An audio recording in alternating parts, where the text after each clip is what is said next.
Do we need those fate points? I'll pass them out. Hey, this is Ross Bain, the Role Playing Public Radio. We're here at Origins 2018. We're playing Iron Edda 2nd Edition, Fate Accelerated. Or is it just Iron Edda Fate Accelerated? Iron Edda Accelerated. All right. Run by its creator, Tracy Barnett. Hi. Yeah. And we have a full group, so I'll let Tracy continue. All right, so I'm getting fate points passed out here, and the situation around your holdfast has been dire for a few weeks now.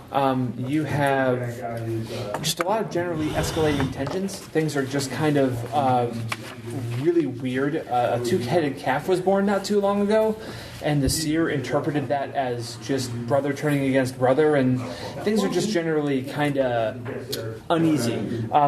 There are a lot of other reasons for that, though. You have a massive shortage of weapons and armor, because you used to mine metal ore from the Darklands, not too far from where your holdfast is located. The dwarves have completely fucked that up. They've taken it over, and the closest you can do is maybe make weapons out of ironwood, but the nearest grove is a week's travel to the south. And the problem with that is it's in the land of Jarl Balgruin the Rotund, who is styling himself as the Jarl of Jarls, and everyone needs to bend the knee and swear fealty, but he's just kind of a bloated blowhard. No one really knows why he's trying to do this. The ironwood might be a pretty good clue if the other metal sources are not available. But you've been trying to placate him by just sort of sending envoys who are keeping him appeased. And, oh yes, of course, Jarl Balgruin. You're so great and wise and powerful, Jarl Balgruin. Jerk-off motion. The members of the Horse Clan in your holdfast who serve as scouts have been suffering a lot of losses recently because the Dwarven attacks, other attrition on the roads, and so it's been decided that the horses themselves that they ride need to be outfitted with barding. That is a challenge, because unless you're going to make it out of leather, or spend an exorbitant amount of money for it in the DLC shop, you are going to have to try and make it out of actual metal. Ironwood is not going to work for horse armor. And then a giant, an actual living giant, something no one has seen in a century, showed up outside your holdfast and started demanding tribute. The giant's name is Swoll. And it's all about those sick gains, and wants food, essentially. It's just asking for an exorbitant amount of food stuff. The Jarl has been giving the giant some food. It's kind of like the placation that's happening with Jarl Balgruin, but your Jarl is hoping to actually entice this giant to join your cause against the dwarves in Ragnarok, because this is Iron Edda Accelerated. The dwarves have attacked with 50-foot-tall metal Dwarven Destroyers rising out of the ground, and your answer has been to bond your bravest, or least fortunate, warriors to the bones of dead giants. And you treat those like Pacific Rim and knock the shit out of them. Let's go around and introduce the characters who are playing in this scenario. Ross, would you like to kick us off? Yeah, sure. I am playing Roar, the Bone Bonded, because if it's a game about punching Dwarven mecha with a giant corpse, I'm going to be doing that. Roar was a noble warrior. But he, after every battle, he would take more losses and lose more weapons and armor than he could afford, until eventually his family was bankrupt. And because he had sworn an oath to fight the dwarves to his bitter end, but he had no money to get more weapons and armor, he was only left with one recourse to keep his honor, which was to give up his life to become a bone bonded. So corpses are free. Yeah, corpses are free. Great Robin. And there weren't exactly a lot of people willing to volunteer for the ritual, so right. Yeah. To whom are you bonded? I am bonded to Seering, cleanser of forests. He was one who would clear out the old forests of old growth, with that most natural of cleansing agents, fire, and really likes fire. And every dead giant has a worldly desire, something they miss from being alive. And I think we'll give you 3 guesses, and the first 2 don't count, as to what Seering's worldly desire is. He wants to see things burn. So much. To set the world on fire. Yes, everything looks like a dead forest now. We just got to get rid of all that waste, clear it out so something new can grow. And we've got a couple. Burn again. Yeah, we got a couple of people who are new to playing with RPPR and new to Fate, so it's awesome to have them at the table. Thanks. Yeah, would you like to introduce your character? Sure. I am playing Rhea. She is a rune-scribed individual bearing the Hagalaz rune, which represents hail and nature's wrath. She is from the Horse clan, and while initially post Ragnarok she was content to kind of help out with the scouting efforts, she has since made the decision to go through the ritual and take on this power for the good of the hold and the people. Awesome. And who's our seer? Hello, I'm Jacob. I'm playing the seer, Edda. He has a knack for seeing into the future, but he likes to try to change it if he sees that it may go a little bad. So he's a skinny man that tries to run into the most dangerous of situations like an idiot. And Rhea is not our only rune scribed. This is Jeremy, and I'm playing Harold Christensen, the Ragnarok refugee from the Dark Lands that came into town and has now been kind of started to get looked down upon and outcasted because of the lack of materials coming from the original strip mining of the Meadowlands. And he is a rune-bound rune scribe of Perth, and it's a secret seclusion, stealth, shadows, all that fun stuff. And then I figured if he was going to be looked down upon and outcast and basically turned into a shadow, he might as well start worshiping one. And our protector extraordinaire. I'm Caleb. I'm playing Skrilly. After surviving a sort of boy who cried wolf scenario, Skrilly grew into a very large Viking version of an insurance risk analyst. So you're the sheepdog and the Wile E. Coyote. Yes, he is very concerned about everyone all the time. He is often referred to as the Valkyrie of the sheep due to his treasured grandmother's Valkyrie helmet. But he is very concerned about everyone and everything in the village at all times. Awesome. So we have a few aspects here on the table.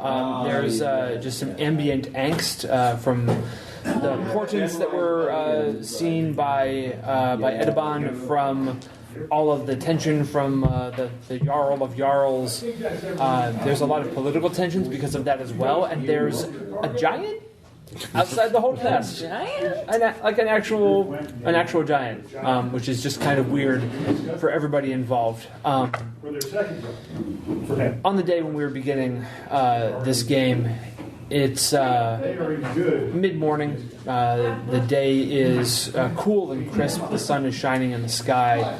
And I would like to know where everyone is and what they're doing when a signal horn sounds through the air and breaks the calm of the morning, signaling that an emissary from the Jarl of Jarls is approaching your holdfast, which your holdfast bears the name Yarnheim, Ironhome. You were known for your weapons and armor with the ore from the Darklands. That is now no longer. But yeah, apparently Jarl Bolgren, or someone with him, is on the way. Every Jarl has a distinctive call, right? and you hear that sound across the hills. So, where are each of you, and what are you doing when this horn is sounded? Well, I think Rhea would have been conferring with any scouts, discussing the armor outfitting, and really just getting. She still likes to work with them when possible. The scouts are absolutely exhausted, right? Because they're down to about a third of their original numbers, and even now, they don't go on scouting missions that often, which is why this horn call is a surprise. In months past, you would have known this was coming. So, like, they hear the horn and they go, oh, Rhea, I'm sorry, we need to, like, go greet the blowhard. I understand. Yeah, thanks. Just, thanks for everything. Appreciate it. You're getting a little bit of weirdness from them because they're looking at the side of your head where your hair is freshly shorn and the ink is barely set on your tattoo of Hagalaz. You wield a weird power now. So do you attempt to go with them? What do you do when you sort of get that brush off? I think I let it happen. Okay. I'm still acclimating to the change in personality and interactions a lot of people are going to have with me, and I'm going to try and roll with that. Okay. Because I still want people to know that I'm there for them, but everybody needs to process it. Sure. So they dash off to go, saddle their horses and get everything ready, and people just generally start moving toward the middle of town in the mead hall, the big longhouse gathering area where no doubt this is going to take place once Balgren gets into the area. Edda, where are you and what are you doing? When I hear that call, I want to go run towards the mead house. Okay. And try to confer with someone about who is coming. All right. Your Jarl is Jarl Vetnir. And they are a pretty good Jarl, right? Like, you've heard of worse. You've seen better. But they have so far led a pretty straight course. You haven't had to do a whole lot of seerly correction, and most of your visions don't involve mistakes on their part.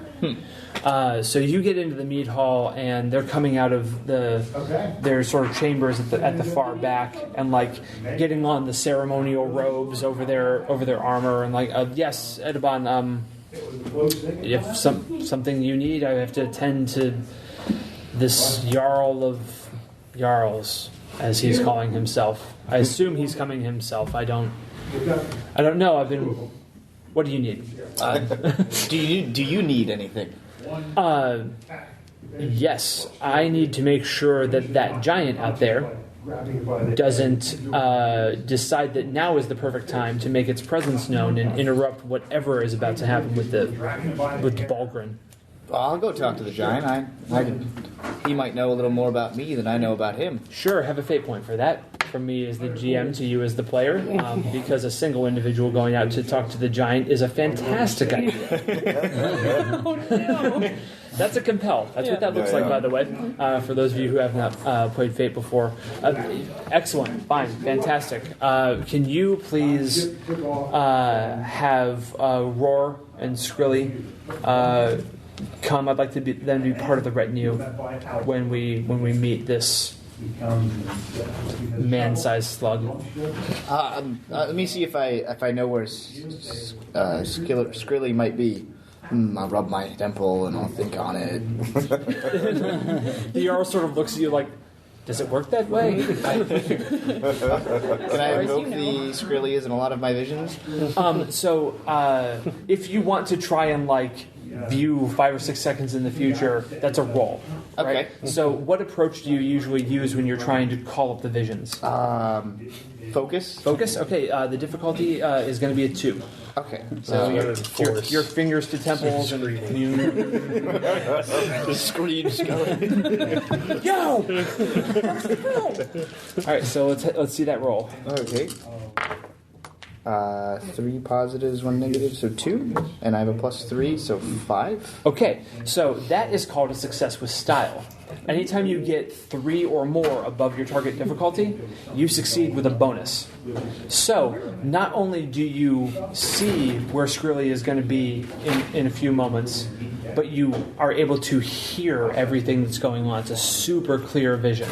So, Skrilly, where are you and what are you doing? What is...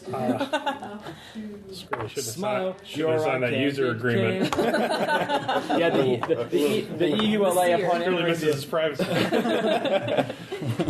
Yes, I'm sorry. We don't. Invoke the ruins of GPRD. We don't follow the EU privacy standards. We have changed our terms and policies. Skrilly is probably trying to keep his sheep away from that enormous giant looming hungrily over the horizon.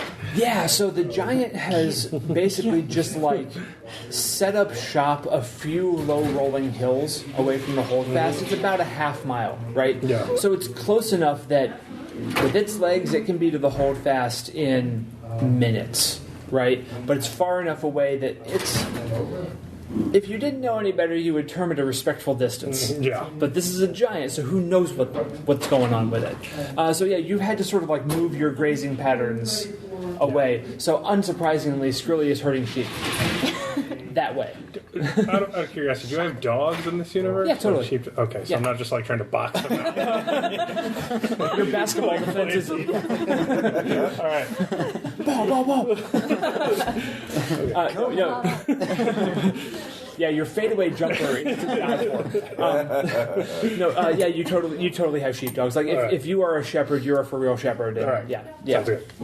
A fantasy world with no dogs. How dare you? I kind of like the idea of him boxing out. I'm just saying.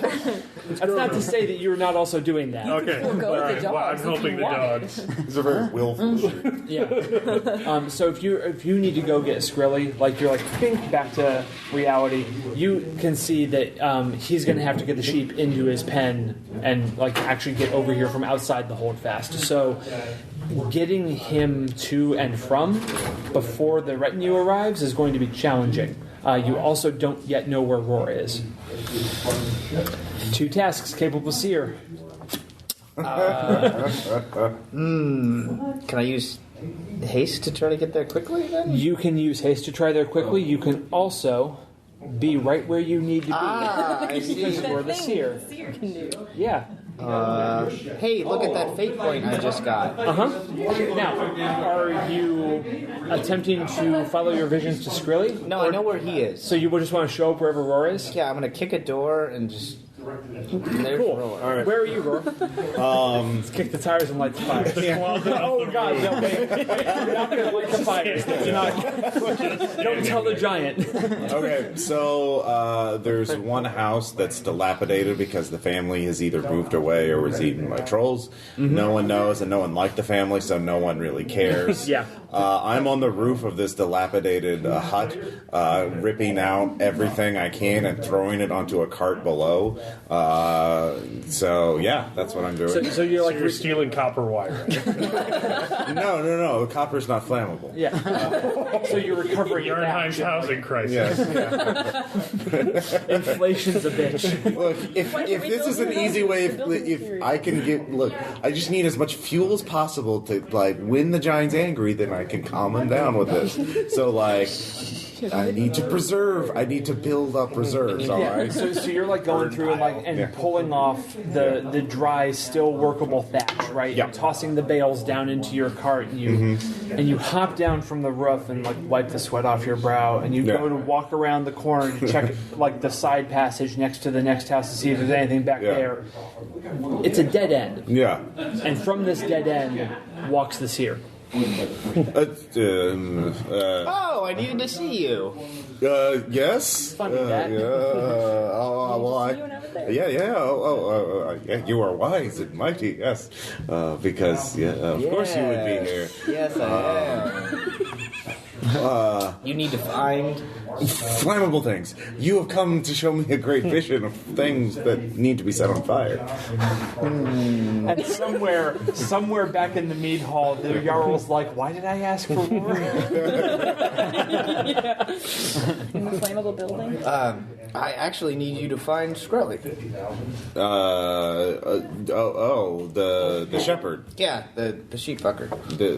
The one who's out with his sheep most of the time. Well respected. The one out there. Yes. By the other giant. Yeah, who I've been purposely avoiding because he probably wouldn't like me if he saw me. Well, I have to go see because the I'm giant. walking around in the corpse of I don't know. Yeah, one of his brethren. It's not him, though. Okay. I know that it's not the corpse of him. Well, yeah, no, because he's alive. Mm-hmm. And I told you the name of my giant. Mm-hmm. Searing's not Swole. Yeah. But I'm just thinking Swole is probably not going to like me. Are you edible? No, but I'm walking around in the corpse of one of... Would you like someone who was walking around in a human corpse? If a mouse could possess a human corpse and gain its power, would you think, oh, cool mouse? Or are you like, ooh, gross. I should squish that mouse because that's an offense to me and my kind. You want me to go near that thing? Not near. But you've seen a vision. I'm safe and guided and protected. This is I must go this way because you are asking me to. I shall go and fulfill your vision. Yes.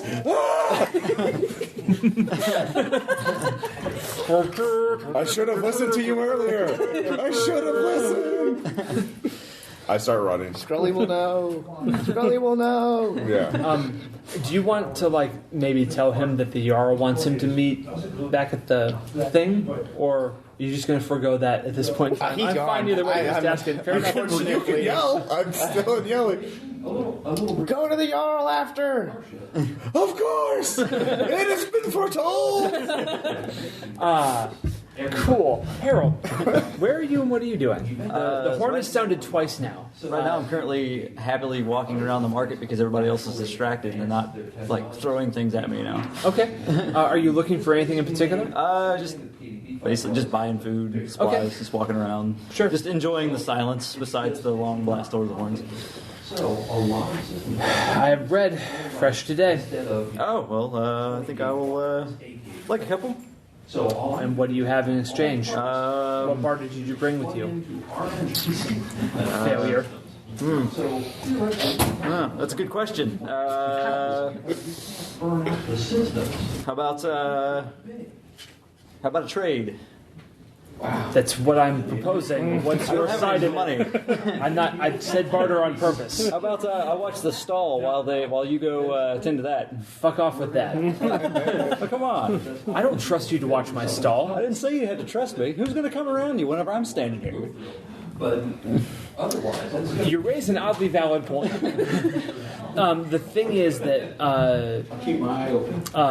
Bragi, the baker, does not want you to steal the bread from the stall. I'm not planning. I'm trying to earn a living here, man. I got to eat too. So, how are you going to try and convince Bragi that this is going to be a fine thing to do? Guile? Okay, so you roll plus your guile, I roll plus his plus 2 as business savvy. Oh, that went well. Well, that's a 1. Well, that's actually pretty good because he had a 0. Well, all right then. Yeah, so I got a minus 2 on my dice. So you beat him by 1. That's enough of a success. So Hey, look, I'll kind of, everything will be here when you get back. You go see what's going on. Nobody wants me there anyway. Nobody's going to come around here. If Bragi comes by, I'll hide. How about that? fine, you get 3 loaves from yesterday's bread. That's fine with me. Still eats. Okay, so yeah, you take over the stall, and he's like, "All right," he heads out. Yeah. All right. I sit down in the chair and I just kick back. I'm like, this is nice. It's quiet. All right. where did you go after the other horses left? I probably would have, if there's probably like a crowd starting to gather near the entrance, the gate. I would have joined there. Okay. To be probably towards closer to the front, maybe. Okay. Awesome. So yeah, the Jarl is exiting the mead hall, and you see the crowd gathering there as well because you're still in the town there, Edda, and the horn sounds again very close to the gates, right? Like the retinue is almost here. Do you go out the front gate? What is the quickest way to get to the shepherd? The quickest way to get to the shepherd is to summon the bones and step over the wall. Not that, because I don't want the I will climb over the wall. Okay. Yeah, you can totally try and climb over the wall. That sounds pretty hasty to me. Yep. Difficulty is going to be a 3 because it's supposed to be a defensible wall. Yeah. Supposed to be. From the inside? Yep. Yeah. All right. That is a 1. Okay. So. You can either choose to fail the action, you can invoke one of your aspects to either re-roll or add a +2, or you can succeed at a cost. I will succeed at a cost. Okay, excellent. You scramble up the wall, and these are rough-hewn but cured logs, right? Yeah. And your hands are getting all cut up. Your shirt is getting even more torn than it was before. Mark off 2 stress boxes. Stress, by the way, goes away at the end of a scene, so it's only relevant while the scene is happening. But this is all one continuous scene, so when you get to Skrilly, you're going to look like you've been in a fight of some kind because of all this. But you managed to get up and over and slide down the other side somehow and land on your feet. That way. Yes. Oh God, the prophecy. You hear him coming before you see him, Skrillex. As Roar, bloody and covered in blood-soaked rags now, is just running to you and your sheep like weird anime-style arms flying out behind him. I box out the sheep to keep him from getting to this. Okay, yeah. Skrilly, the shepherd, my friend. Those are the manuals that I want to on the wall. There, they are. We must go now. Okay. The prophet Ed is foreseen. All right. It is foreseen. Okay. We must go. I have some herbs for your many wounds. I get it from my pre-made first aid. Yeah. Oh yes. Okay, and now you have 3 poultices smeared upon your body. I can go. I'll send the sheep back to the paddock. Before we go, can you pass me that rock? Yeah. Oh, why? What is that? Basketball reference. I throw it near my old sheepdog, Fenry, who's asleep. He's not good at his job. Sort of slowly moves back to the paddock. You haven't seen the giant today, have you? It's there. And as you look over the hill, briefly it almost just looks like a tree in the distance until the tree shifts. Oh. And it was the giant's slender neck and head that from a distance looked stationary, and then you see it sit up straight, and all it's doing is shifting and leaning on another elbow. Okay. But however you react to that is how you react to that. Is it looking at me or wait? No, it's facing the opposite direction. Okay. Yeah. We should go. Come on. Yeah, I'm coming. Yeah. Leg day was yesterday, so it needs to take a break. Come back. Come on. We have to go. It's the fight for future. I'm running. Okay. Coming. Yeah. All right. So who has the higher haste rating? I have a haste of 2. As do I. Okay, excellent. Whoever wants to make a roll real quick. Difficulty is going to be 2, just to see when you sort of are going to arrive in the scene. Great job. I got a -1. Okay, so if you're comfortable with that, you're going to arrive at just the pretty much most inopportune moment of the beginnings of this conversation with... That's fine. Okay, excellent. Cool. So... you can hear all of this, everything that's happening with the greeting and everything, Harold. So if at any point in time you have something else you want to do you're still part of the scene, even though you're physically removed a little bit, As they walk by, I'm like, fresh bread? And some people like stop and put some copper coins or like a basket of eggs, and yeah, you're doing fine. Nice. Yeah, because the stall is a little bit shadowy, so you're just hanging back a little bit, and it's difficult to see who it actually is. So until they get to the gathering, you're like, well, Rocky, why are you? Who's this man that's making me all the money? Yeah, exactly. So Rhea and Edabon, you're in the crowd, and the Jarl Vetnir sort of walks forward, and with ceremony, the gates are opened, right, and pulled back, and the source of the call was immediately made clear. This is not a delegation from Jarl Balgrin. This is Jarl Balgrin's self on a massive, like a draft horse. Not because of his vertical size, but because of his horizontal size. Is he dripping over the side? It's not quite that bad, because I don't want to get fat shamey with it. No. But he's obviously not a fit man, right? And doesn't look like sort of the prototypical Jarl by any means. Even Vetnir, who is like an okay Jarl, like it doesn't look like Balgrin could swing a sword. It doesn't look like he could hold his own in a negotiation. And you do see the carts behind him are laden with food. Like a lot of food. Like a whole lot of food. So they get up front, and He's told he's never going to leave. and the two Jarls sort of begin exchanging like ceremonial pleasantries and discussing things. And just as Vetnir is about to, with enough deference to not piss him off, offer Balgrin, the hospitality of the holdfast. Into the scene comes Skrilly and Roar. Oh, hi. Hello. Put your arms above your head. Yeah. Recovery position. Here we go. Yes. Oh, We're not that here. much recovery. We're here. What is this? Who are these two to interrupt our discussions? Oh, he's a shepherd. Vetnir, what is this? I like to burn things. Well, no, not me. The voice in my head. Yeah. I would have tried to get over there. Yeah. Yeah, you can walk up. What do you do or say?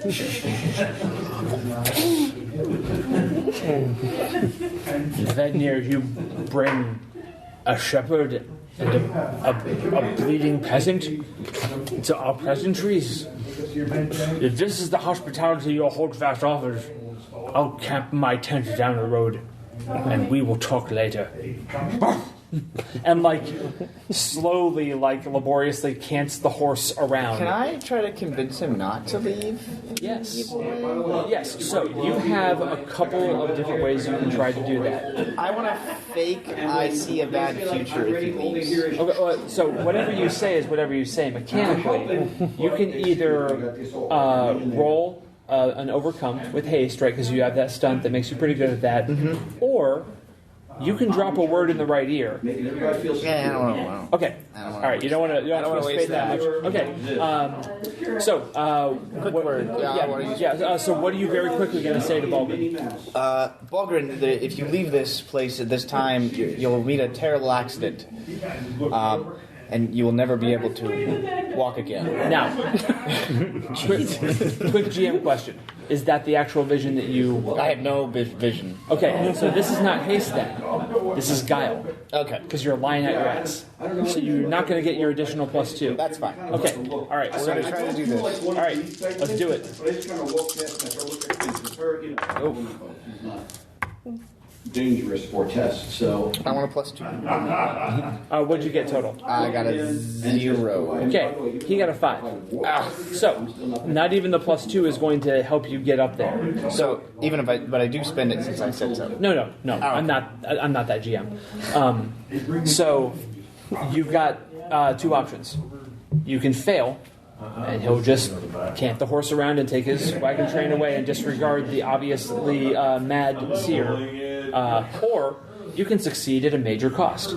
bristly. Is there any way I could come walking into the scene and then like kind of back him up? Oh yeah, he's been spouting about this for like 3 days. Yeah, oh, you're coming, and then here they come. I actually have a backup plan if it fails. So with the way that actions work in Fate, we have to kind of resolve what he's doing. Right. Because I'm you have waiting to to see sort what of happens. fictionally say it at the same time, and then you can add like the teamwork bonus. But after the fact, we just have to see the outcome of what he's doing. Right, I'm forming a contingency plan right now. Fair enough, depending on how and he you may plays be this as out. well. Like when you hear him like spout this off, you can totally start toward there. But I want to know what you're going to choose to do. Are you going to choose to fail or succeed at a major cost?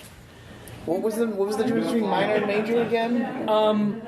Well, Death or not? no, Was God, that the no, difference? no, not at all, not Okay. at all. It's nothing like that. This is again, this isn't that kind of game. Okay. But it's going to be Have you played Life is Strange? a massive inconvenience to you of some kind, right? Like Who's bleeding? you're putting yourself out on a limb here, and it's going to be very obvious, and there are going to be unintended consequences if you choose the success. I'll do it. Excellent. Excellent. You're going to break your legs. You'll never walk again. And the canting stops. And Balgrin turns the horse back around to face you. Who said that? What? Vetnir, is this your shear? And Vetnir sort of just nods. You saw my future. I saw it. You must keep me safe. While I'm in this holdfast, you will not leave my side. You will predict my future. You will keep me and my legacy safe. I will try. You will keep me safe. I will keep you safe. Correct. Vetnir, where are my quarters? And the Jarl sort of looks at you real quick and motions to the crowd to part, and Balgrin and his caravan begin entering the holdfast. And as soon as he passes you, he's got you didn't see it before. He has a cane, sort of like where a sword sheath would be on the saddle. So he's having trouble walking already. Well, You monster. he unsheathes the cane, and as he passes you, he very deftly, like way more deftly than you would think for someone his size. So again, just an implication, there are layers to this man. Hooks your tunic and pulls you along next to his horse. Is this like a I'm falling over forward? Nope. It's exactly. It's very much like I said, you're coming with me. Yep. It's not violent. It's not overly aggressive. It's just very. The force is noted. Okay. You should walk with this man because he said to walk with you. And the Jarl leads them in a little ways, hands off Balgrin to his Huskarl, right, who's going to see the Jarl of Jarls settled in probably Vetnir's quarters because that's how this thing is going. And the Jarl turns and looks at you two and walks over, right? Takes off the ceremonial robes, hands them to somebody else who's going to take them back. I asked for you two because you're one of the best warriors in the holdfast, and you are my bone bonded. I was hoping that a show of force in the manner of a large giant would give Balgrin some pause.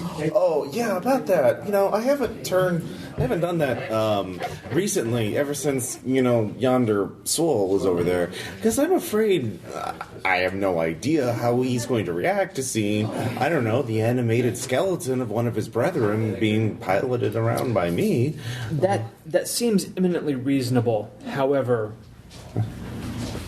we're caught between many problems at this point in time. Yeah. And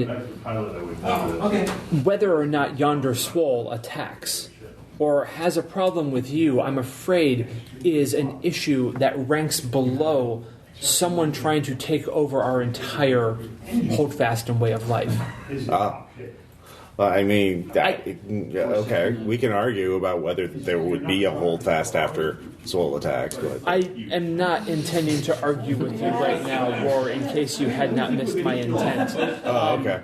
please, if you are able, could you be a little bit more helpful and a little less dirty next time? Yeah. I mean, I gave up my soul for the help, but that's okay.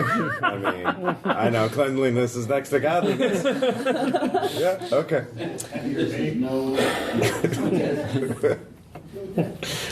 How are the sheep? Pretty good. Damn, I think they're not. You can't. I kept them away from Swole. It's really my fault. Everything happened because I was concerned about leaving the sheep, and there wasn't a lot of time to summon giants. And I take the blame. It won't happen again, y'all.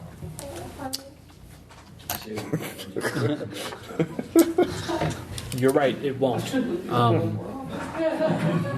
I'm going to take a small page from my looks like back at the retinue, like just still going back, companions book. I would like you to stay with Roar for the time being. Can you help him get cleaned up, give him a little more support than it appears the rest of the holdfast has been giving him? Yes, I owe him that much. Right, and the Jarl actually says that loud enough for people around to hear it, which I'm going to let you decide as the player whether or not that counts as a compel for your ostracizing thing or not, because it could be it could affect positive change. If you prefer it not to, I'm going to leave that in your hands. No, it's definitely like, he snitched on us. Yep. All right. Cool. And how are the scouts? The scouts are absolutely exhausted. It cannot be excused that they missed this, but they really do need any support we can give them. Well, I have a bit of a problem. And, people are sort of drifting away. Some are still around listening. The Jarl sees you. The Jarl's not one of those people who gives you shit about your background. That's one of the things that makes Vetnir a not bad Jarl, but an okay one, is that they don't have a whole lot of the prejudices that a lot of the other people have. That's why they were trying to offer you help just now, and so on and so forth. The seer that I was going to have go out and discuss things with our apparently living giant across the hills, Jan Swoll, as our friend said, has been co-opted by someone else, and I currently have no access to his abilities. So, I'd like volunteers to go and speak to Swoll and see if he can be convinced to help us against the dwarves, because things on that front have been quiet for far too long, and it would not surprise me to know that the Darklands are stirring soon. So, I'll pick up my basket of bread. It felt like I'm back in 5 minutes on there. Yeah, you're totally there. Yeah. Felt like I'm back in 5 minutes on the stall, and then walk over and be like, "Hey, I can do that." I'm not doing anything else, obviously. Also, would you like any reconnaissance on our rotund friend? I tend to be happen to specialize in such things. No, I'm sorry. Well, if you were out there, how could you? That's not. Well, how long is he going to be here? Oh, were we back in the... Oh, no. He's basically asking, which are you going to do? Are you going to go to the giant, or are you going to spy on... Well, which one would you rather me do, Liege? Interesting. Keep an eye on the Jarl. Right. Oh, Jarls. and I will certainly head out towards Jan Swoll. You were once a scout. I can still do it. Skrilly, will you... Yes, I will go protect the holdfast from Swoll. Let's go protect Roar. the holdfast. Yeah. Yes. What are you going to do? I need to speak with Ed to see if it's good if I should go to the giant or not. If you are going to approach our seer, I would suggest that you get cleaned up first, because I do not suspect... Yeah, seriously, you're filthy. Yeah. Come on, Roar. Those are poultices. That's on me as well. No, they're on him. Yeah, they're working already. It feels tingling. I don't expect that Jarl Balgruin is going to allow him to approach unless he looks the part. And you remember that he was once of noble station, right? Yes. And then from a distance, pitched exactly so all of you can hear it, you hear as Balgruin bellows for your Jarl to come attend him. Alright, I'll go clean up. And Okay. Is there any servant's gear I can use? Like I can be like an attendant of the Jarl and be like, oh, I'll stick around and attend your suit. So keep in mind, sort of like Viking era dress. There's like usual clothes and the gradations between how nobles look, how the commoners look, and how peasants look. They're very fine gradations. Right? Okay. It's not. It's. Are you wearing leather armor, or do you just have a tunic on? Okay. Right. Have you put an armor on over your tunic? Do you have a robe on your armor? Okay, cool. Okay. Their dress codes are pretty lax. Would there be something that he would have his attendants wear, like any type of to show his station? Oh yeah, he totally has a patch on the armor that bears his face, just like his flag, because he's that asshole.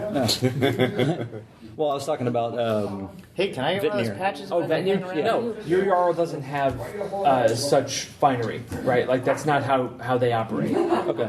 So It's going to be like, hey, let me be his attendant, and I can, be like, hey, it's my most trusted attendant. you can totally play that story if you want to. He's like, yes, that's fine.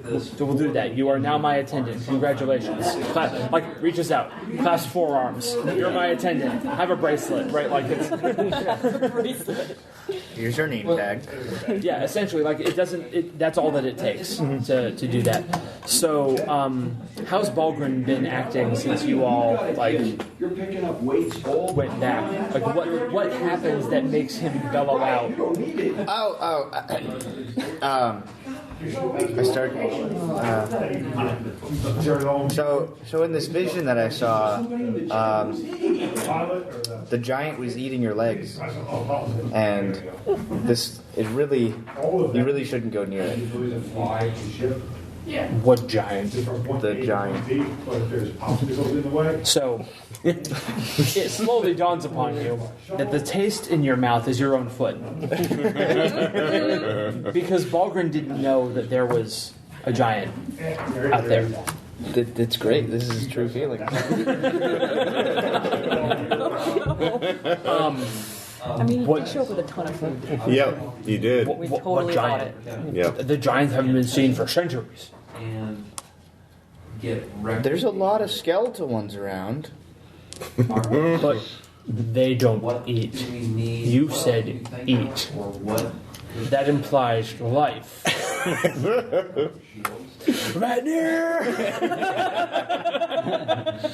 And shortly, Vetnir and his new member of his retinue head into the chambers, and Balgruin has very assuredly taken over Vetnir's bedchambers at the back of the main hall, behind the Jarl's chair of station. And because I don't want to roleplay a conversation with myself, Balgruin begins bellowing about a giant and how could you have not sent a messenger? Well, all of our messengers were killed. Like it's just back and forth, and Vetnir is quickly losing this conflict, this verbal altercation, right? Because he doesn't have a leg to stand on, and Balgruin has a lot of power in the situation. So what does either of you two do? So is he convinced that there's there's a giant beyond the shadow of a doubt? You're not going to be able to shake out of his mind anything that the seer said, because right now the seer is golden to him. Okay, because it'll be like, well, his my lord, his visions sometimes get cloudy, and what he may have thought was a giant may have just been a very tall man with a very hungry appetite. It's a metaphorical giant. He sees things that sometimes are not 100% true. Like he may have seen a tree that was 20 feet tall and thought it was a giant. That tree's eating a lot of food. Well, the problem with your line of argument is that Vetnir has not done anything to dissuade. That's why I was hoping to jump in and be like, he's crazy. You can say that about the seer all you would like to. Is that what you're... Like sometimes his brain gets muddled and he may see visions that are, not 100% true. Like he may see a tree that is 20 feet tall and it may look like it has arms and I'd help him with this. Yeah. Okay. Fate is ever changing, my lord. I may have seen it, but it can be changed. I'm going to be eaten by a tree. It's more like A 20-foot tall tree with arms. It's better than being squished.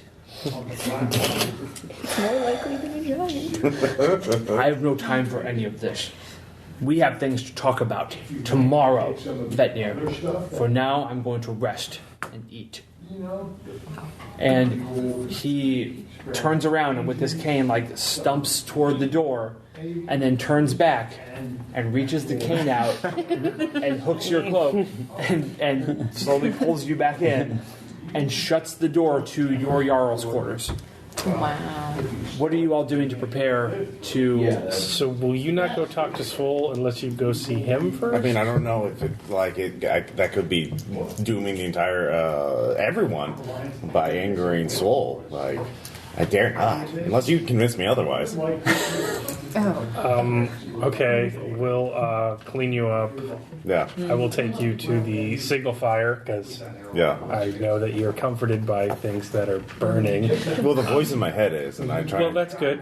Yeah. And I will say, Roar. I find that when visions are the topic, it's important to be near things of import to the community. It sort of focuses the vision, so to speak. As you're just here in the middle of town, covered in poultices, and watching a bonfire, I doubt that throwing things in. Edda would be able to give you a very accurate depiction of what will happen. So let's just go near Swole, and then Edda, in his infinite wisdom, will get a clear picture of the future. And I'm sure that as he is all-powerful and beyond fault, as we get near and that vision becomes clearer, he will stop us before anything bad happens. He's all-powerful? I mean, I knew he saw the future. I didn't think he could change that. Why did he let my family fall into ruin? It's not for us to know this. I mean, he could. I mean, he tried to stop me when I went in that last battle and bankrupted my family and got almost everyone killed. I know it's very much the And my reverse shame, I had of to- Rhea's nature's powers. So Rhea, as nature's all around us, works best when nothing's going on. That's why I often ask early 4 a.m. in the morning before I take the flock out whether there will be devastating natural effects. And I keep telling you that I So we can't need some predict sort it. of unique situation for Edaban's power to work. Oh, okay. So we need to get nearer Swole, as he is an aberration, if It's a anything. lot of power to mess with the weather. And in your head, Yeah. Really? you've been standing there and slowly feeding things into the fire, Yeah. right? And you hear, what does your giant's voice sound like in your head? Yes. Okay, so we're talking kind of a manic near Beavis experience. Choker, Beavis. Okay, Yeah. sure. So you hear. Keep it burning. Keep it going. Yeah. Stop the fire. Yeah, of course. Swole is nothing. He's nothing? A match. A Match that will be used to light the world. Oh. Well. We can handle him. Oh. He shouldn't even be around. We can do this. Okay. You will be the torch that lights the way. Oh, you're right. Of course. What was I thinking? Are you saying this out loud? Yes. So yeah, you two are hearing half of this conversation. Is he talking to you, or? No, I don't think he's not. He wasn't. Yeah, no, talking to you're you. right. We should go. Oh, okay. Yeah. Make yourself presentable and go. Okay. Yeah. Go see this giant. Okay, what? Yeah. We'll go see the giant. Yeah. He's a match. He's All fine. right, good. I'm glad that worked. Yeah. Of course it did. Yeah. So let's go. On the way, I want to talk to you about. I've read in the scrolls that there's some sort of event where hot rocks come from the ground. Is this a danger to the sheep? And what can we do to prevent it? Not everything you read. Hold on. I will continue to nag her during the entire journey about sheep safety. When I took this power, I really don't think Odin would have agreed that this is a worthy use of it, or when he got these kinds of powers, and it takes a lot out of me. Like, So the sheep are safe then, because they're You beneath just need more Odin's practice. notice.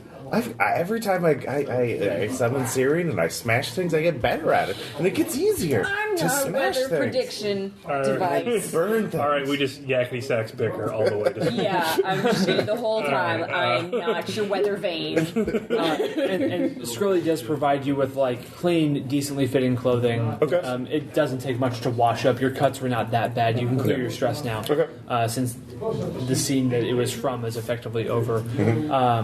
Is the marketplace moving again? Yeah, totally. Yeah. Yeah, so business we as need, usual. We need supplies. All right, so this is where in a game like D&D, you would go to the market and you would buy things, and that's not how we do this. You're going to create an advantage to represent the supplies that you gather.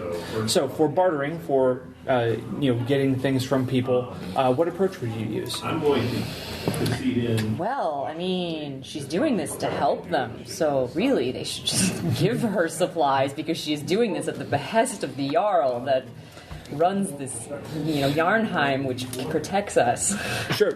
And that can be your argument, and that's fine. This doesn't necessarily mean you're going to be giving anything, but Guile, probably. okay, go ahead. Give me a guile roll. Your difficulty is a 2. And I have a +2.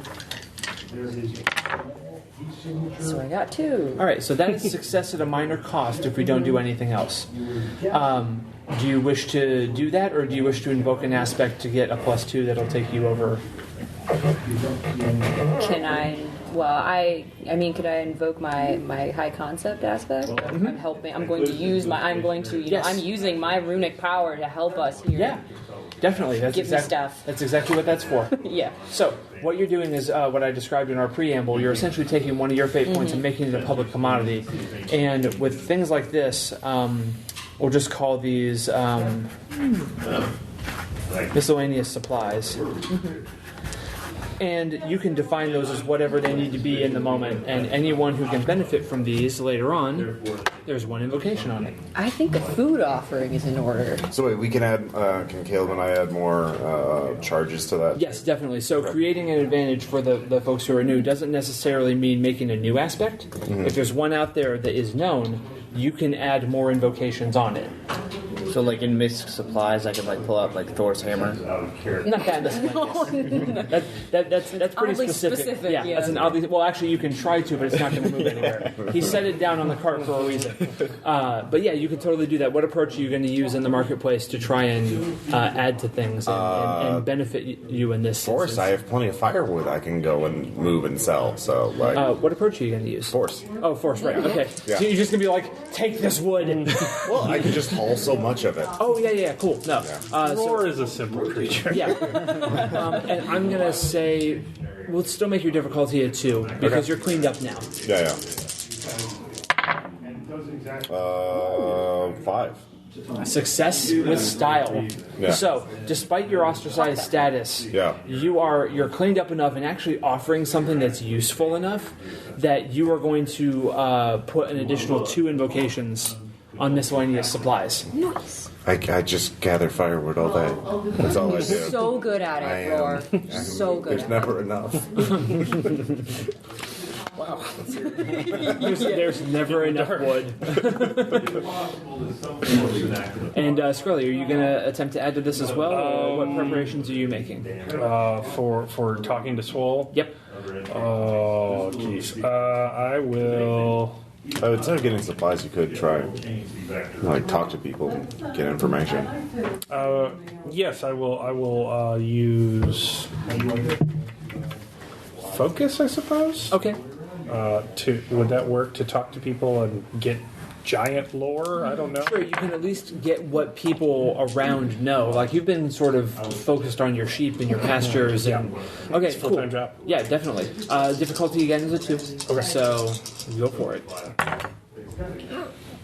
No.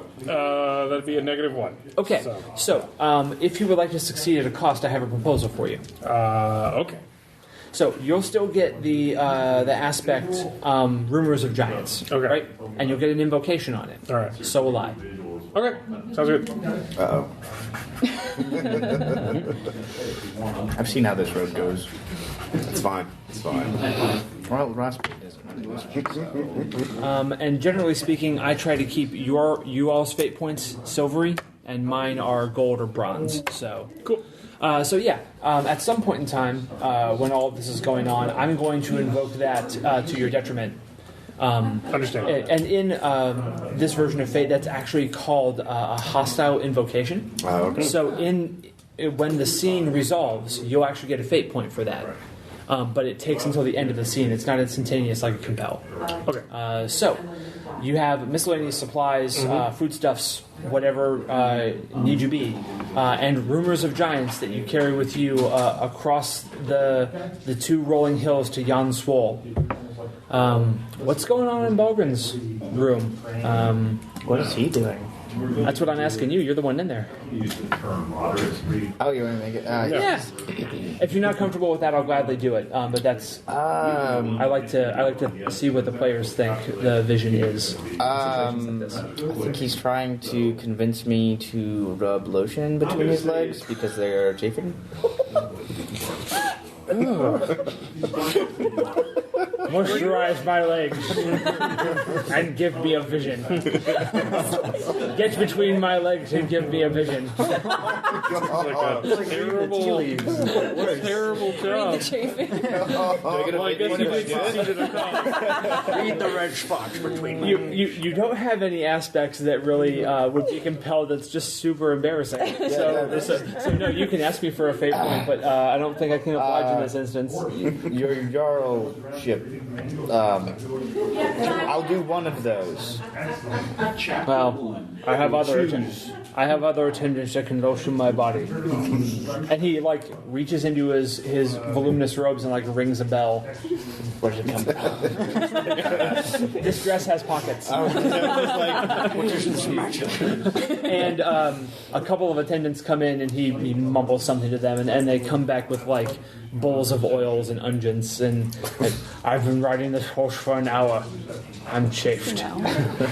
Somehow, wait, that turned really Sean Connery. I wasn't going to say. I have no doubt he said those exact words. Also that. You, Tia, give me a vision. I'll vision. Read my future. I guess I can attempt to do that. Sure. You have a couple of options here. If you want to have, stuff you can actually tell him ongoing, long term, something that is, actually real, you can create an advantage using the runic staff. Because you can, delve deep into the threads of fate, more than your usual 6 seconds of flashes you get. And use your seer magic to summon up a fuck off vision, right? Or you can give him a 6-second burst and just roll with focus real quick and try and give him something to appease him. Sir, I don't have my staff. Then go get it. All right, I'm gone.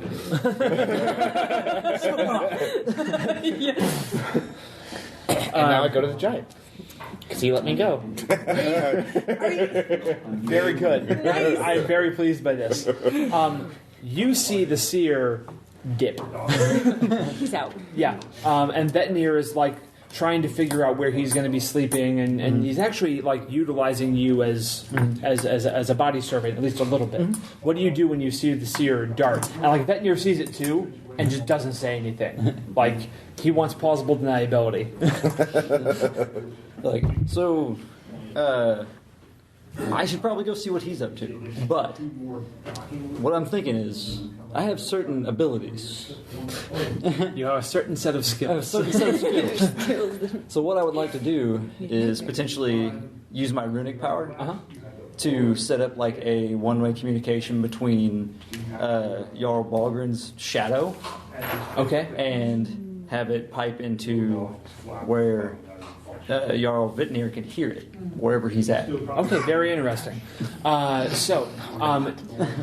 Regardless of whether or not the roll succeeds, you're going to have to mark a box of runic power to do it. And the scene is going to transition when you get to the giant, right? So it's only going to be really available for this one action. So I want you to know the stakes, right?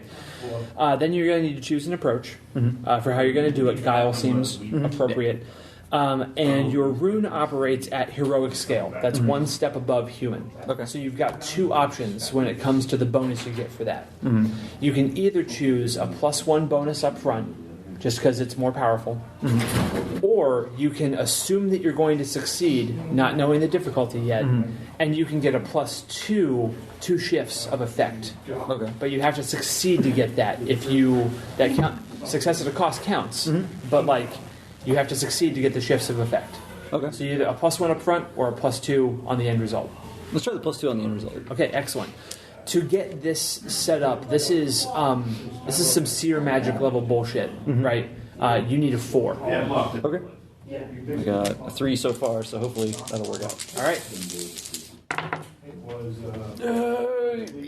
That's a 4 with a +2 at the end, so 6. Okay, yeah. So you still are going to suffer a minor cost. Cool. Right, because it is success and a minor cost is still success. But yeah, you definitely succeed. So you created the advantage of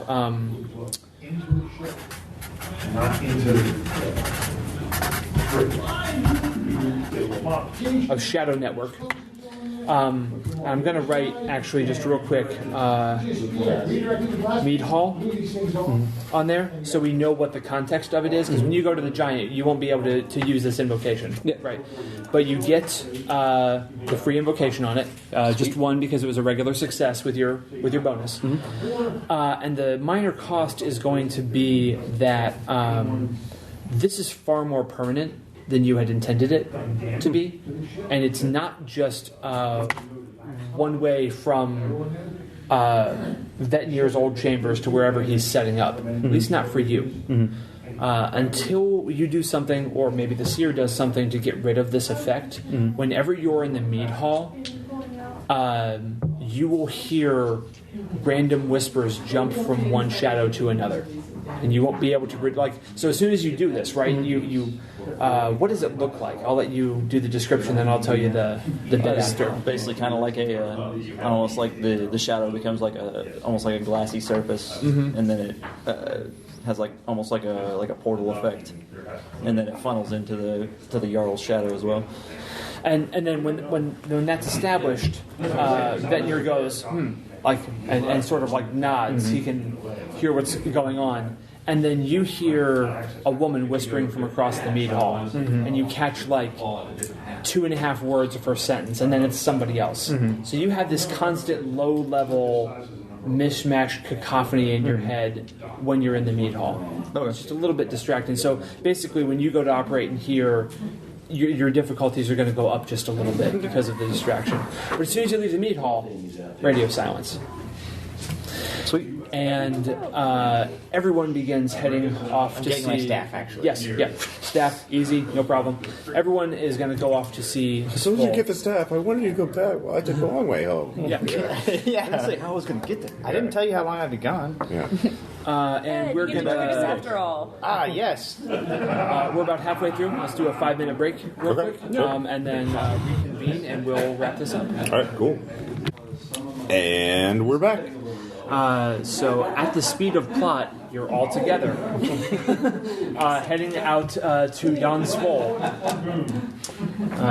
Who's in the lead? Who's The scout. Yeah, the scout. Okay. What's the weather like? Not Haley Yeah. yet. Thank you for a fine day, young Yeah. Rhea. I'm literally, she just... I'm Really tells us so much good things about you.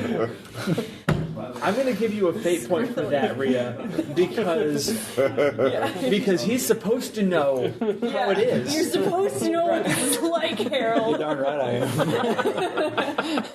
am. You know better than Skrilly how this works. I mean, I'm not going to feed his delusions. So Skrilly, I didn't get to see you. Actually, I did see you earlier. I knew where to find you, and that's how Roar came and found you. Great. Yes, he had a vision that I had to find you. I did. It's all come to pass as per the prophecy. Of curiosity, where do your visions of me typically occur? Usually And like what time of day? mid mornings. New episode comes out, and I have to watch it. Okay. You can take notes about being careful what I'm doing at mid-morning. Yeah, I know just as much about sheep as you do now. All right.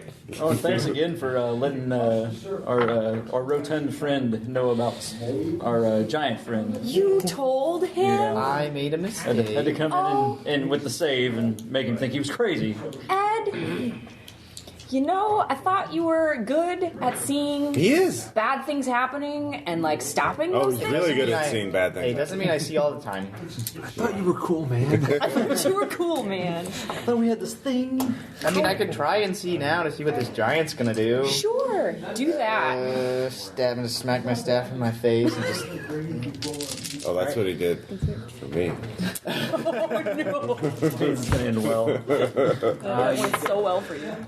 What approach are you using? Focus. Focus. Your difficulty is a 2. Actually, let me retract that real quick. Your difficulty is a 4. Okay. I got 5. Okay, so you go into your mind palace, right? To do your vision there, or whatever it is. And I throw my die. Yeah. Yeah. And your die, and this is a success. Let me make this clear when I'm giving you this narration.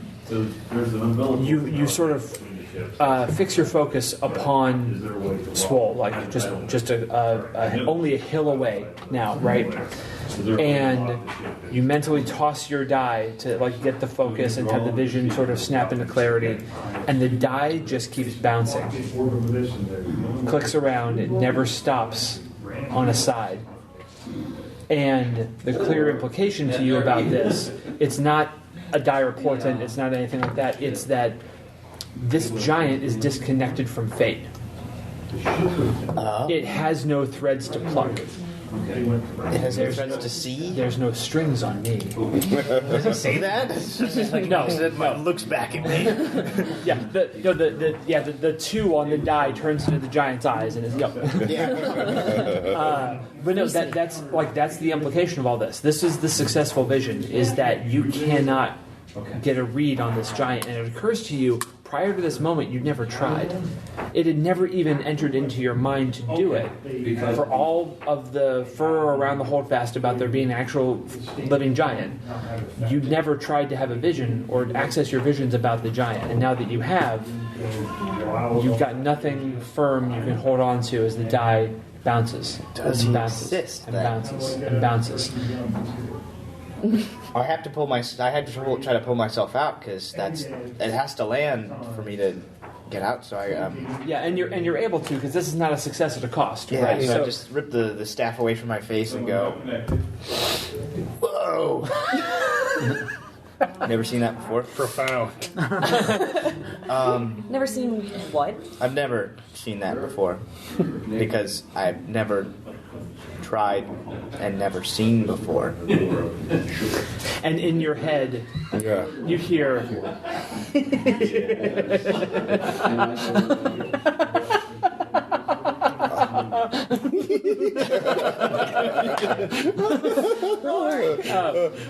It's this again because there's implications in your character's head that we have a difficult time delivering otherwise. You sort of get that your giant is laughing because your giant gets what's going on. Yeah. Right? Oh, little seer tried to have a vision and found out that The giant's disconnected. And in your mind, for just the briefest second, you see the sort of threads of fate that have you bound to searing. And they're threads of fire. But like in your mind, as you move puppet-wise, so searing is moving around and this is not a usual state for a giant. Giants are not bound to the same fates as humans, but you have bound this giant to a fate, yours. That's why they don't have an afterlife. They go to an endless void, because what else is there? Everything ends in the void. You all have victory or Valhalla, dine with the dishonored dead. If you fail in battle, right? You have a destiny. The giants don't. Sorry. Have you ever started laughing because you heard someone else laughing? I sorry, did. okay. Just now. Oh yeah. You heard the other laughter? Is it the voices again, Roar? Yes. Giants aren't bound by fate. They don't have destiny. So How'd you learn that? it's a really informative laughter. Yeah. It's really just sort of unsure who to point his shield towards. I was going to ask, how much do we as outsiders know about the bone bonding process and implications? You know that the giant very much lives directly in their head. This far along in the war, you know that the bone bonded all end up exhibiting massively overindulgent behaviors, but very specific ones. And they very often do so after the bones have been summoned. Right. Okay. And so, Bind a giant, a living giant, to yourself? Well, there hasn't been a living giant to try. Yeah, there you go. Yeah. So I think you're technically just a parasite. Yeah.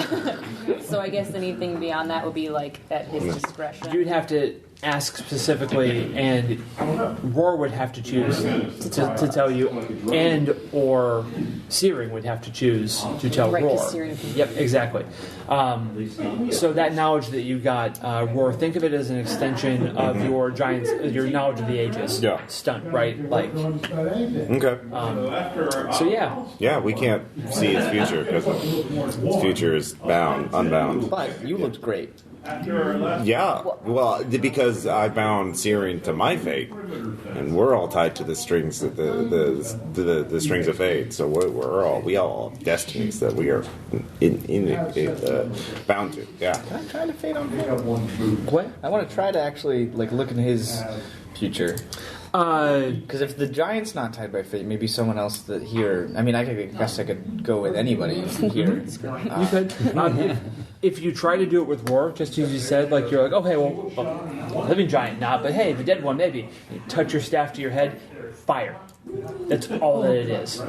Endless, deeply burning flame. Can I have, your staff is smoking. Yeah, coming out of my mouth. Yep. Yeah. Never again. Yeah. Yeah. What? I would have advised against that. I've seen other people try, and it's bad. And you were it was only a half mile to get to where Swole is. Mm-hmm. You're there effectively. How are you approaching? This Out of conversation is character, ended. Yeah. What the Jarl wants us to talk to Swole? Did he have a goal for the conversation? To get him on our side. Yes. Get him on our side. Yeah, Okay. Against the dwarves. Yeah, I think, that's sort of the specifically. established thing from the setting creation. Okay. That's what you're looking to do. All right. Well, I have an idea, but I'm just a big dumb guy with a Does it shield. involve sheep? No. Well, I will Leave hear them out of it. I think we can hear it out then. But I am open to other ideas. So. Given that I'm going to do a bit of a restricted GM thing, and the amount of time that passed between leaving the holdfast and here was taken up with other conversation, you have had no time to discuss the approach. And We're the just only- here. You're on got the verge. distracted. Pretty Yeah. much. You're on the verge of having to approach the giant. So, Not much time for plans. right, you can now. either pull back a little bit and try and be subtle about this conversation and not draw attention to yourselves, or you can just act on whatever plans you may have.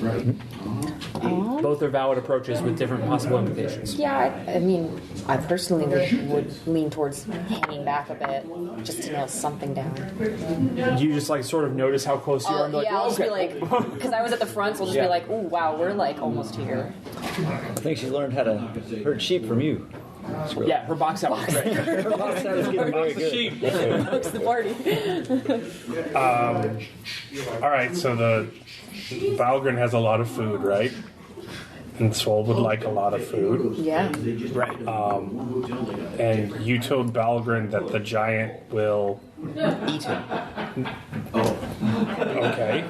So why don't we tell the giant and try and get him on the side of us? So Eating that- him? No. So we'll say that like it's best if he cooperates with the village because the village can help him fight against the dwarves, and he'll inevitably be outnumbered if all of mankind is destroyed. And we can get him food, and he just has to say that And it's got a light on it. Valgren should give him all his food, or he will eat him. Yes. Okay. Valgren is already very Okay. concerned about this. I see So this. the threat will be real. And then the giant gets food. We get a giant ally. Valgren has less food, which I didn't really particularly care about. Need less. But yeah, and then everybody wins. Don't go We're near that all, man right we're all now. safe. He But smells like... won't Balgrin think the giant is his, since it's his food we're offering? No, the giant will threaten Balgren. And what will Balgrin do about it? Or just give him the food? He's a giant. Yeah. Okay. Hopefully he doesn't negotiate to make it, oh, I got all this food, so why don't you work for Maybe me? we could just prearrange that negotiation. Yeah. He is pretty... I would not... The giant shifts, and the ground. You can feel the ground underneath you a little bit, and it just turns its torso partially around and sort of looks, even sitting down, like its head is roughly tree level as you saw out in the field, and it just rumbles. Who's out there? I can hear you. I think we should go with the plan. I can smell you. I will get my shield in front of me and just try to creep up. Hello. We're the delegation from Yarnheim. And why have you come? Wow, thanks. I have been instructed to come by my people to make a proposition to the great and powerful Swole, and we beg your patience to hear our offer. Your words are good words. Thank you. You can put the shield down. I'm not going to eat you. And thank you for that. What is your proposition? And then the giant pauses for a second, and like trees like suck in a little bit from the.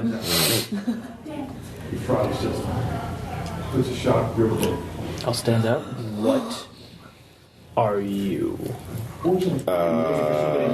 Hi, my name is Roar.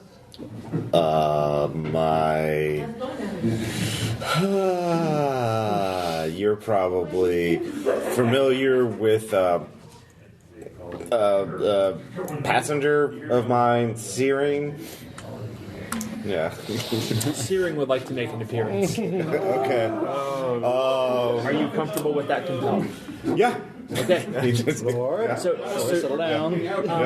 what Just want the is shiny coins. I do want the shiny coins. what is the color of the flame that limbs your body when searing? It's actually blue. Okay. The hottest kind of fire. Yeah. Yeah. And Shield back up. Yeah. is He's like taking a couple steps away. in this instance, you all have seen Roar summon the bones before. You don't have to mark a box for this either. Okay. It's part of the compel. Is Okay. It's just narratively happening. And usually, like, you see the skull of the giant like materialize up, and it all rises, and it's not until the rib cage hits Roar that the flames come. As you're standing there and you say, a passenger of mine, your eyes light up with blue fire, and it spreads across your entire body, And you begin to rise up out of the ground just very briefly, and for a moment it's hard to see what's causing because the flame's kind of obscuring. But the flame spreads to a giant-sized palm, and a hand lifts you up out of the ground as the bones don't just rise, because rising is what they do with you. Yeah. With this, the hand comes up, the head sort of crests, another hand pushes the bones up out of the ground, and it's like it's climbing out of a hole, right? Yeah. And when the skeleton is fully revealed, the other hand comes up and picks you and situates you up under the ribs. An obvious sign that in this moment you're not the one in control. All right. Swole leans back, but something very strange happens. Your giants are roughly 30 feet tall. That's how they're sized. Swole is like, torso to head, 15 or feet so tall. And Swole does not stand up when Searing comes out of the ground. And you see from your height that Swole head, shoulders, arms, torso, nothing below the waist. Paraplegic. Like there are little stumps that are resting on the ground. Has no bottom half, and you can see the trail where Swole dragged itself to this spot, and scrape marks where it tried to get up the hill and couldn't crest the hill to go any further. And no one has approached over the crest of the hill. All the negotiations have just happened from here. And out loud, Searing begins to laugh.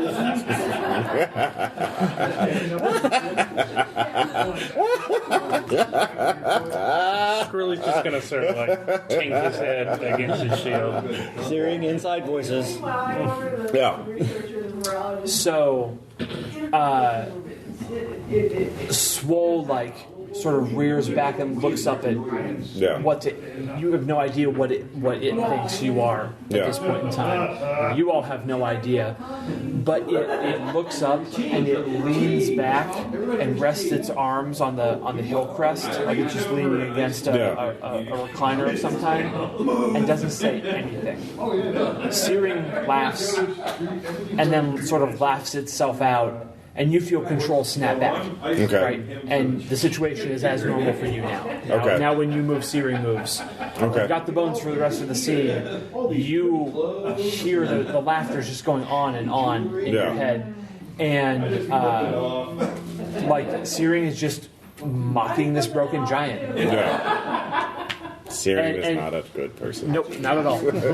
And Swole is not saying anything, just silent.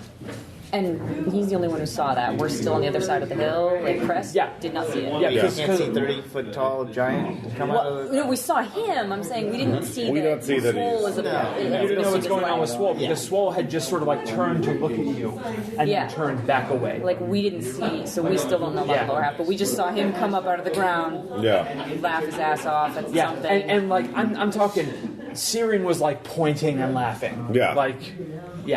So after I get control of it, I awkwardly put my hand back and my shoulders kind of something. It's okay. I'm here. Your voice booms out of the giant's mouth.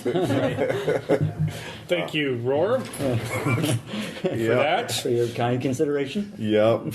That was you can talk with the deal. I'm sorry, Swole, about that. My condition is kind of complicated, but we have to do what we can to fight the dwarves, Okay. Yeah. The giant's chest sort of just rises and falls.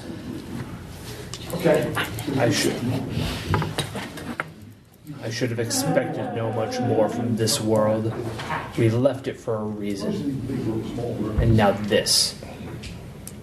He just sort of looks up at you. It sort of like shakes his head and then spits. And like giant-sized spit on the ground off to the other side of the valley. Yeah.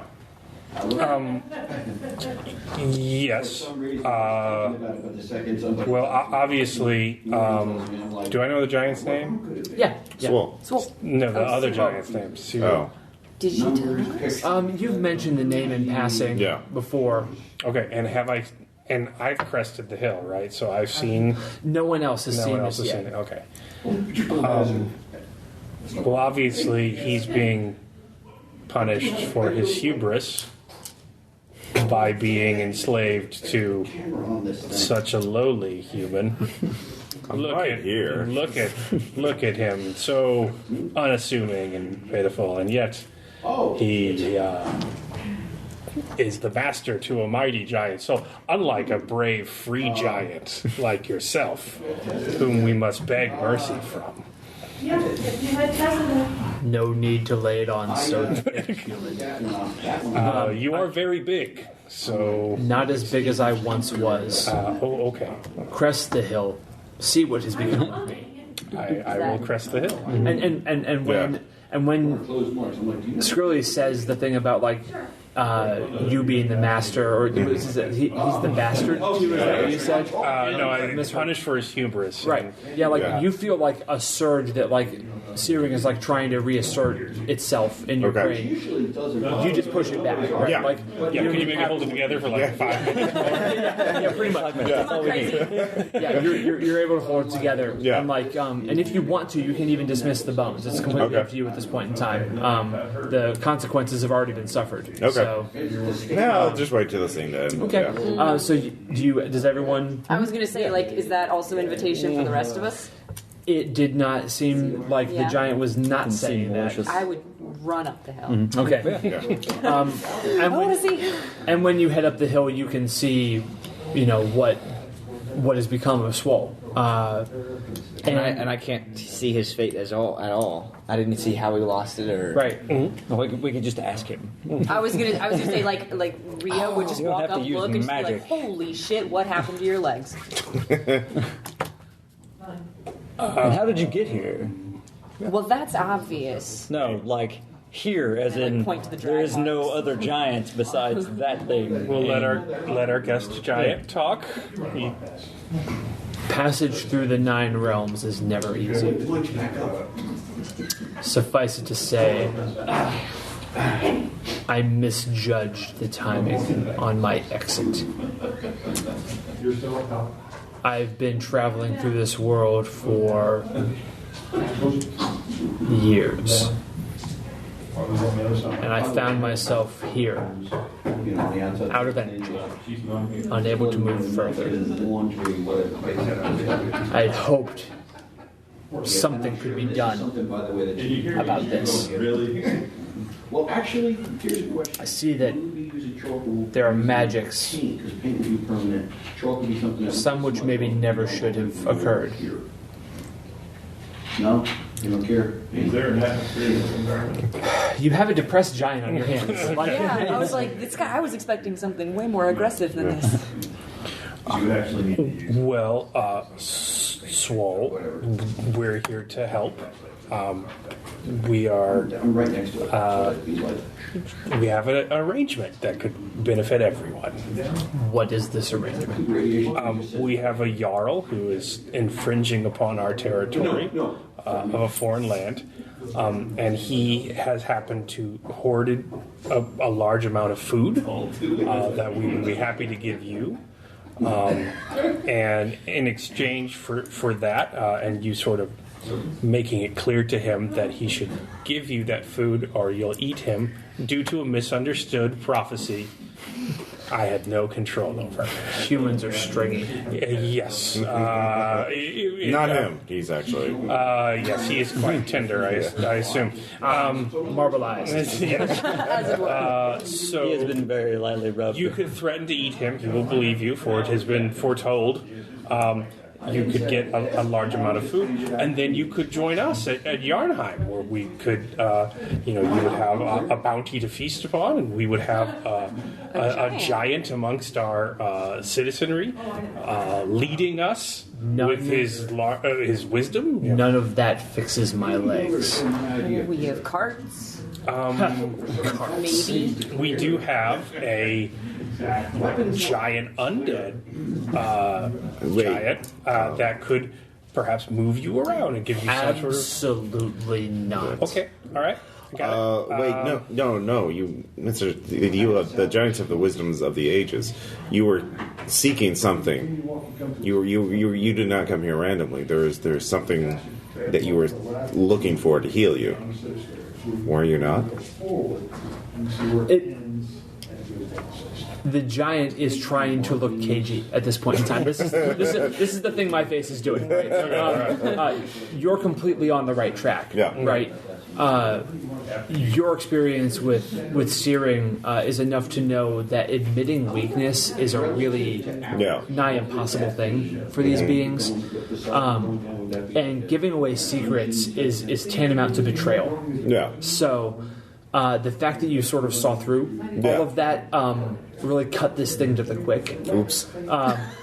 Which is fine. I mean, that's fine. That's what the weird giant person does, right? So it almost starts to sulk a little bit, like to settle back and not want to talk anymore. Yeah.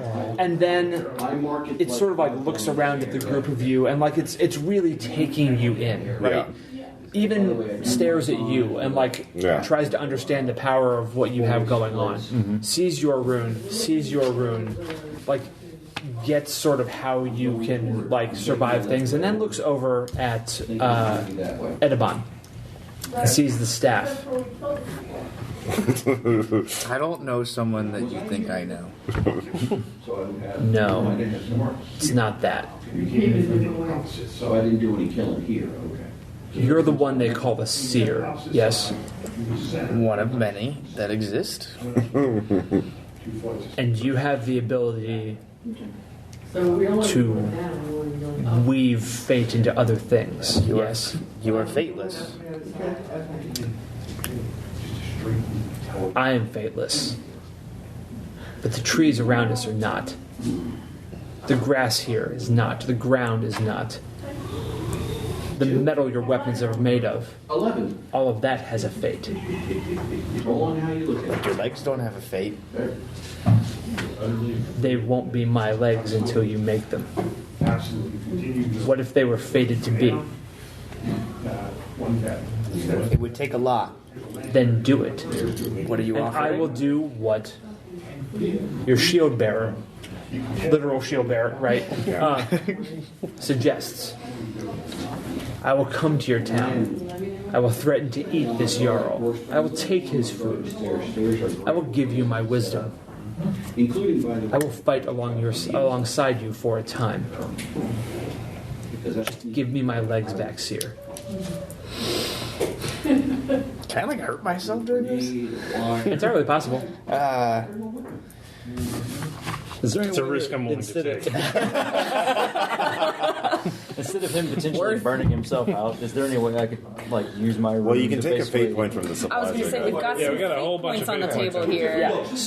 So here's how all this stuff would work. There's How many can I spend? All of them? Well, so there's a bunch of different things that can come into play here, right? You have 2 of your own fate points. You've got your dice. You've got your ratings on your approaches, right? This is seer magic, so you're at least starting at a +6 as your starting bonus. That ain't shabby. This is a lot more than usual seer magic, right? You got to jump up to giant scale, so you're looking at a difficulty of an 8 because it's sort of 2 tiers above the usual stuff that you do. However, the supplies are as of yet undefined in their nature, right? So there could totally be ritual reagents and things you could use. As well, Fate has a thing called a teamwork bonus. For every ally who has an applicable approach or something else that I deem to be narratively appropriate that can help you out, you get a +1. Cumulative. Like, so everyone can add 1. So if you direct them to, like, set up a ritual space and everyone is, like, pitching in montage style to get this done, then you can get a +4 from them. Plus your shit. So you're rolling at a +10 already. Not to mention all this other stuff. This is also a game of go big or go home, and we're getting close to wrapping up. Yeah, So, we're going. you gonna bring the thunder? Yeah, but I can bring the can I thunder. find his actual legs because they're no longer him? No, you're making legs for him. Yeah, you're making He wants him, you to make You him are legs. literally ironwood finding peg legs. exactly. You are finding the threads of causality That changed it. that would be such that the trees themselves would be shaped appropriately to become legs for him. He'll take it from there because giants know some shit. Okay. What do we? So it's just like the bit with So I the was about materials. to check this box right here and go, Odin, come help me. And he goes, Hey, you know what? If you need to, we'll get to that point. So, first of all, before you need make the help? roll, describe Yeah. how you're having them set up this space. What does like this Like, do you- ritual look like do you want around our the help? legless giant? Does anything need to be burned? Yes. Yeah. I can. Yes. His wound, the space needs to be able. You could burn down ironwood trees. Yeah, we're Yeah. gonna need some space. Don't know how we're gonna cut them down. Oh, I'll blow him down. All right, there we go. Yeah. Yeah. So it was Oh, never mind. destroyed nerves, so Yeah. they could regrow. Yeah, we're gonna need you to hurt the giant. Is that? Calm down, Searing. But yeah. So It's a cult controller. So let's think about this, right? Yeah. If you're going to manipulate the fate of these things, right? They need to be in their component pieces. His body needs to be ready. The space around him needs to be ready. So you can knock down the ironwood trees with your hail, like. I mean, you Yeah, can just- I mean, I'm just gonna the yeah, it's literally gonna, like, start. bring the thunder. Yeah, and so I assume that's just a regular runic power. Yeah, to mark off a use of runic power. I'm not going to make you roll for it because we're doing this sort of montage style, right? Okay. But yeah, you knock down a whole bunch of trees. Searing needs to reduce the ironwood to ash, so it's essentially like metal filings. Okay. Right. So I'll have you check a box of some of the bones, just so it's like an appropriate use of all that. The area around needs to be arranged in a I certain can way. move things. Yeah. So you go ahead and One use, guy without a truck. yeah. you move some shit around and I want to stretch the shadow, like use my runic powers to like basically stretch the shadows up and lift him up, like basically use like make him like puppet like threads. position yeah, him. yeah, because even though he's not bound by fate, things are being bound to him by fate. So mark a box of runic power. So that's what they're all doing, right, to prepare this space for you. You have +3 from your focus. Make sure it's nice. You weather. have +2 from your I runic just brought staff. hail. You're at 5. Clear that You up. have +4 from them. 9. You are at a total of 9. In Fate, always roll the dice before you invoke anything else. Yeah. Because you could just nail this. If right. not, we'll call upon other things as appropriate. Yeah, you might want to do a reroll. Okay. So it's a 9. Yeah, so you got a 9. And it was an 8. You said it was a difficulty. 10. Oh. Yeah, because and in terms of difficulty in Fate, just so you know, 8 is a legendary action. This is beyond that, which I think is fictionally appropriate. Yeah. So right now you are 1 short, so you can succeed at a major cost. You can invoke it. You can burn off the miscellaneous supplies. You can pop all 3 of them on there if you want to. Seriously, that's how that works. Is it like he would pop 1 at a time for each reroll or Nope. something? Or? You can just add 6 to the roll. Oh, right. Oh. Use rumors of giants. To Can I have wait, can you do all of them? Yeah. You Well, not. You can't take the meat hall one. This That one- one's- That one is stays this there. it And then doesn't- there's root. So I don't see how no, the gold Not one the stays. gold and I don't see how the rumors of giants could help Fair at this enough. point in So time because that's miscellaneous supplies folklore. could- Yeah. But yeah, you can burn all the miscellaneous supplies. Burn it. All right. Yeah. This is succeed with style. Yes. Yeah, nice. Because that takes you from a 9 to a 15, and success with style is 3 over. So, please tell for me, with the help of your companions and any narrative aid you wish to add from your efforts, how do you make new ironwood legs for this giant? By giving him my legs. What? That would be success at a major cost. Yeah. Yeah. No, he You wanted a little tiny human. what he did with the dead one. I want to do with the live one. You're trying. Oh, okay, hold on. Why did I move all these trees around? Right. If you just give it him your legs. Yeah. Well, no, that's not what he's saying. He's trying to bind the giant. Like bind way ghosts. that Yeah. Oh, you're straight up just subverting what I want to he be a hero. It's not a Pokemon. You can't catch them all. You're literally trying to subvert what he's asking us to do. You monster. Yeah. No. Here's This was a okay. 15. No. Here's what you could do. Well, for what we were trying to do. No. Here's another thing. So it might not have worked. well, But this is just a question of like, was that even a thing you could do with that much? well, much like Yeah. when I needed to resolve your previous roll before we move on to the next fictional bit. Yeah. We have to finish the leg bit first. Okay.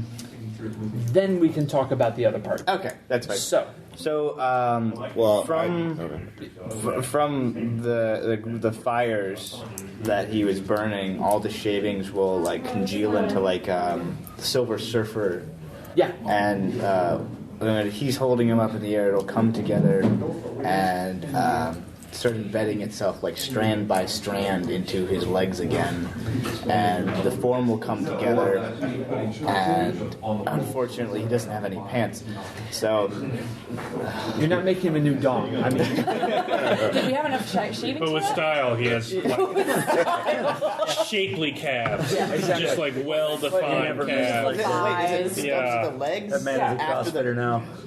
he's Okay, wearing a tunic. I mean, come on. I was just I thought it was like from here down we Yeah, were no, getting back. this isn't the Incredible Hulk. I was going to give him a nice Ragnarok. I was going to give him a nice butt. He already has a nice butt. All right, we're good. We're gonna give him some purple stretch pants. His legs are completely shapely. When they're done, he actually reaches down to the still cooling like metal and like etches some runes in them real quick, and they flare with power briefly, and they begin moving. Do I recognize what runes they are? Or does it I would. You totally do. You have no idea what he's doing with them. Okay. Right. This is well beyond mortal power. He wrote tacos on Well, his legs? I have Yeah. Dwarven connections with that Yeah, help. yeah, definitely. Okay. So he basically wrote a rune sequence that means life and rebirth, right? Using multiple runes to convey the meaning. So, like, how you all interpret them is used a little bit differently. But yeah, they all flare to life, and this is going to last. Like, Yeah. one, good work was done, and two, he's sealed them to himself, and he stands up, and like he's just moving. Yeah. He doesn't even have to stretch. And now that is complete, Every once in a while, tell him what. No, I don't think I have the ability to do it. you haven't tried. Scrilly whistles appreciatively. Yeah. You're welcome. Shapely calves. Damn. A beautiful Now you abomination of the agreed, gods. you agreed to help us for some time, and I would like you to help me until my lifetime is done. What? Yeah. Wait. What? He said he'd help us for a time. Yeah. My lifetime is very short compared to a giant's lifetime. What are you proposing, Seer? We've already made one deal. We don't need to make another Can we, deal. like, follow through with the first one? It's just I may have made some enemies, but I want to be a true hero, and I think he can help. All right, so I'm going to let you know as the GM that if you want to do this, you're just going to have to do this. This is not a thing you're going to convince this giant to be able to do. You're going to have to choose to subvert his will. I turn around and That's what this is. stop tossing this. So you know, I want you to know the stakes as a player. Go big or go home, right? Is that what you said? That is what I And that's how we said. lost our futures here. All right, thanks, handsome Jack. You're totally a hero. Oh, yeah. I wanted to be a hero once, and that's how I'm Wait. no. Oh. Can I shield the can words coming out of his mouth? I was going to say, can I just, run up and maybe, sock him in the gut and just be like, nope, this is not for the good of the whole. We can't distort his will. I really, nope, I just, I want to walk up and Yeah. stop the seer. So do you begin to do this? Do you hold up your staff and start making motions to do this? Because getting healed sometimes causes. If you do this, you might, and you fail, you will void the pact that we have made. I would guess. I don't really understand my character right now, in the sense of why I think I could do it in the first place. Like I knew I could do the legs thing because everything was there, but now it's why do I think I can do this? I'm not sure. Yeah, because he is fateless. I'm also not saying that it's impossible as the GM. Yeah. Just, Nothing's ever impossible. No. that's the highly thing about unlikely. fate. You can always try and do it. It's just going to hurt. I would like you to help me for my lifetime. Again, one of the lieutenants. But are you trying? No, not trying to bind him. Just Okay. And the giant Just ask says politely. no.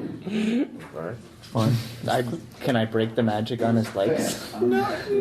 If you start doing magic stuff, I'm going to walk over and sock you in the gut. So I would say fictionally, at this point in time, you have given enough indication in character that you do not mean well for this giant. And should you attempt to start doing something, their attempts to dogpile you would be justified. Yes. I was just more at this. He said he'd help us. He said he'd help us. Yeah. Not you. Forever. No, I only lived so long. Pardon me, Swole. He does not speak for the rest of us. Yeah. Oh, come now. Let's go back to my Swole starts walking to the holdfast. Yes. Yeah, I'm right behind you, buddy. Like, in 2 steps, he is like 20 yards away. Can you give us a ride? That's Really real far hope away he's for us. better at maintaining sets off deals like than a- our seer is. Yeah. Rhea sets off at like a steady jog. So, Roar could tell you that the some of the runes in there are sort of like binding agreement type things. Like this giant seems to be the type of being who is going to keep its word. All right. That having been said, it moves very well. The only person who's going to be able to keep up with it is Roar Oh, Yeah. and his bones. and the bones. So, are you attempting to do that, or Yeah, I will keep up with him. Okay. Or can you I'll- pick us up in your hand? I I'm, will. like, I will curious. scoop you up. His burning hand? Like, can you put that out for a second? Are they burning? No. Okay. The flame is only around Roar himself in the All right. ribcage. Well, I'll take a ride if I. Wanna sure. Go for I love the view. All right. Yeah. And, Mainly because I don't trust Roar to do anything without being crazy. Zero by Smashing Pumpkins starts playing. Ed, I should have listened to you, but you should listen to me. Don't be a hero. It'll only get He you like killed. pulls you close. Yeah. This is what being a hero gets you. Yeah. As it's just a flame face like yelling at you. It's like Ghost Rider yelling at you. Yeah, pretty much. So we're gonna wrap this up narratively real quick. Yeah. You all walk back to the holdfast. Swole steps over the wall, walks over to the mead hall, does like the Disney giant thing, and reaches up and just pulls the roof back, Fee, fi, foam, and reaches motherfuckers. down and picks up Balgrin, Yeah. and lifts him up and says, "Go or I will eat you." Balgrin shits himself. And Swole walks over and sets him down outside of the holdfast walls. Comes back over and like settles himself among the supply train and just starts eating. Yeah. Can you put the roof back? Oh, he did. That's our. Yeah. And so obviously there's other fallout that, and things that could happen after that. But for our purposes tonight, we That was good. we have wrapped up the story of Swole the Giant and Jarl Balgrin the Rotund. The ballad of. Thank you all for playing Iron Edda with me. Yeah. Thank you for running Having it. us. I love these coins, by the way. Yeah. They're really amazing. Very nice. Get your fate coins from Evil Hat, I assume. Campaign coins, actually. Campaign coins. All right. And Yeah. Kickstarter in July. Kickstarter in July. We'll have this up during the Kickstarter, probably. Awesome. All right. Talk to you guys next time.